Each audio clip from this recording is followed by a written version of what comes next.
ইতিহাসৰ পাতলুটিয়াই ১৫ সংখ্যক খণ্ড অশ্বিনী গগৈৰ সৈতে নতুন সময়ৰ এক প্ৰতিবেদন।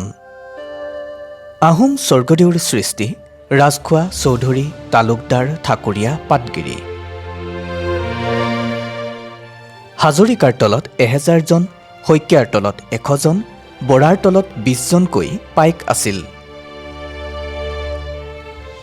আহোম স্বৰ্গদেউৰ ৰাজত্বকালৰ প্ৰশাসনত ফুকন বৰুৱাৰ দৰে ৰাজখোৱা চৌধুৰী তালুকদাৰ ঠাকুৰীয়া পাটগিৰি আদি বিভিন্ন বিষয়বাব আছিল। কালক্ৰমত এই বিষয়বাববিলাক উপাধি হিচাপে থাকি গ'ল। স্বৰ্গদেউ চুকাফা অসমলৈ অহাৰ আগৰে পৰাই টাইসকলৰ মাজত ৰাজখোৱাৰ বিষয়বাব প্ৰচলিত আছিল। চুকাফাৰ লগতো বহুকেইজন ৰাজখোৱা আছিল। ৰাজখোৱাক আহোম ভাষাত ফু কিন মুং বুলি কোৱা হৈছিল।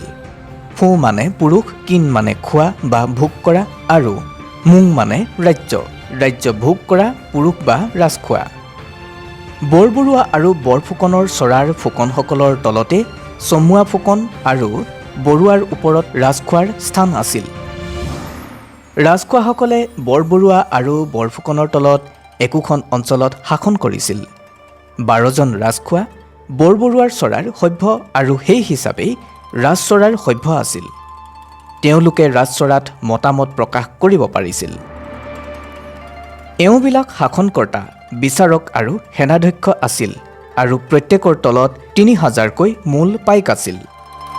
আহোমৰ বাহিৰে অন্যক এই বিষয়বাব ভোগ কৰিবলৈ দিয়া হোৱা নাছিল।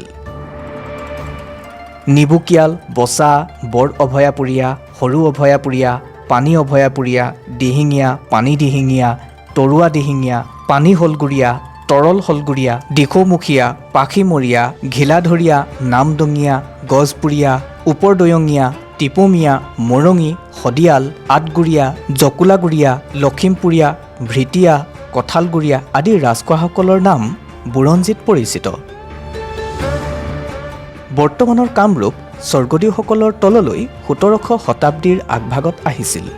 প্ৰথম অৱস্থাত কামৰূপ বৰফুকন আৰু তেওঁৰ চৰাৰ ফুকন আৰু ৰাজখোৱাসকলে ভাগ কৰি শাসন কৰিছিল।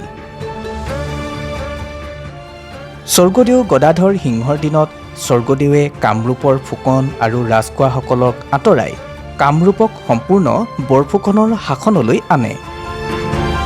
আহোমৰ হাতলৈ কামৰূপ অহাৰ আগতে এই অঞ্চল ক্ৰমান্বয়ে কমতাপুৰ, কোচ আৰু মোগল সাম্ৰাজ্যৰ তলত আছিল। মোগলসকলে কামৰূপত যি নিয়মে ৰাজহ উঠাইছিল সেই নিয়মকেই স্বৰ্গদেউ গদাধৰ সিংহই প্ৰচলন কৰিছিল। কামৰূপ জিলাত কিছুমান পৰগনাত বিভক্ত কৰি প্ৰত্যেক পৰগনাত একোজনকৈ চৌধুৰী আৰু পৰগনাবিলাক তালুকত বিভক্ত কৰিছিল। প্ৰত্যেক তালুক একোজন তালুকদাৰৰ তলত দিয়া হৈছিল।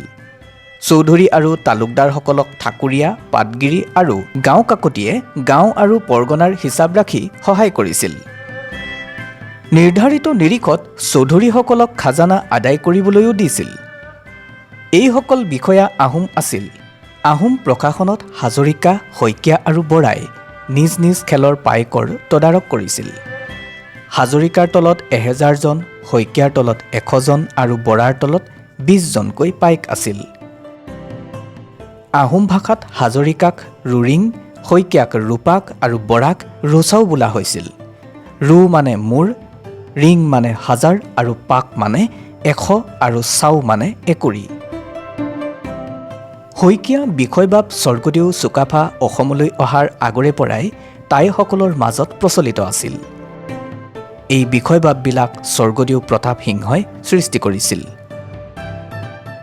হাজৰিকাক স্বৰ্গদেৱে আৰু শইকীয়া আৰু বৰাক ভাগে ভাগে ফুকন, বৰুৱা আৰু ৰাজখোৱাই দায়িত্ব দিছিল। প্ৰয়োজন সাপেক্ষে এই বিষয়াসকলে পাইক লৈ যুঁজলৈও যাব লগা হৈছিল। বৰটেকেলা বৰা দুজন আছিল, এজন ৰংপুৰত আৰু আনজন আছিল গুৱাহাটীত। তেওঁলোকৰ তলত কিছুমান টেকেলা আছিল। তেওঁলোক আজিকালিৰ নাজিৰ বুলি ক'ব পাৰি। পৰৱৰ্তী সংখ্যাত আমি আহোমসকলৰ অন্য কিছু গুৰুত্বপূৰ্ণ বিষয়বাব কাকতি, চাংকাকতি, কটকী, খাউণ্ড, বৈৰাগী, দলৈ, সভাপণ্ডিত আৰু ঠাকুৰৰ প্ৰসংগত আলোচনা আগবঢ়াম।